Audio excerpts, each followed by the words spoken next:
বয়স 40 পেরোলেই এই কথাগুলো মেনে চলবেন, না হলে বৃদ্ধাবস্থায় আপনার অবস্থা হতে পারে খুবই শোচনীয়। 1. নিজের সারা জীবনের অর্জিত অর্থ এবং পিতৃক সম্পত্তি নিজের কাছে রাখবেন। অত্যাধিক আবেগপ্রবণ হয়ে কারোর নামে করে দেওয়ার কথা ভুলেও ভাববেন না। 2. নিজের সন্তানেরা যদি বলে বৃদ্ধকালে তারা আপনার সেবা করবে, তাদের এই কথার উপর ভরসা করে থাকবেন না, কারণ সময় বদলানোর সাথে সাথে মন মানসিকতাও বদলে যায়। 3. বারবার নিজের ঘর বা বাড়ি পরিবর্তন না করে নিজেকে একটি স্থায়ী জায়গায় রাখুন, যাতে আপনি একটি স্বাধীন জীবনযাপন উপভোগ করতে পারেন। 4.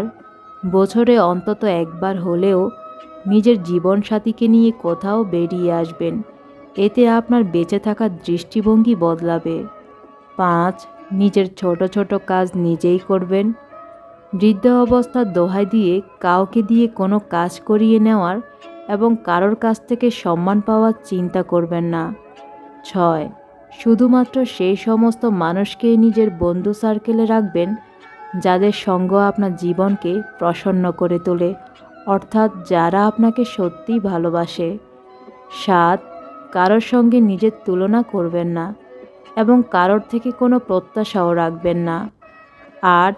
সবার কথা শুনবেন, কিন্তু নিজের বুদ্ধিমত্তার উপর বিচার করে যে কোনো বিষয়ে সিদ্ধান্ত নেবেন। 9. নিজের স্বাস্থ্যের প্রতি খেয়াল রাখবেন। ডাক্তারি পরীক্ষা নিরীক্ষা ছাড়াও নিজের আর্থিক সামর্থ্য অনুযায়ী পুষ্টিগুণ সম্পন্ন খাদ্য গ্রহণ করবেন। যতটা সম্ভব নিজের কাজ নিজে করার চেষ্টা করবেন। ছোটোখাটো শারীরিক সমস্যায় বিচলিত হবেন না, কারণ বয়সের সাথে সাথে এগুলো চলতে থাকবে। 10. প্রার্থনা করবেন, কিন্তু ভিক্ষা চাইবেন না। শুধুমাত্র আল্লাহর কাছে চান। আল্লাহর কাছে কিছু চাইলে অবশ্যই ক্ষমা এবং সাহসও চাইবেন। 11. নিজের জীবনকে আনন্দের সাথে কাটানোর চেষ্টা করবেন। মনকে প্রফুল্ল রাখবেন এবং পরিবারের সকলকে আনন্দ দেওয়ার চেষ্টা করবেন। 12.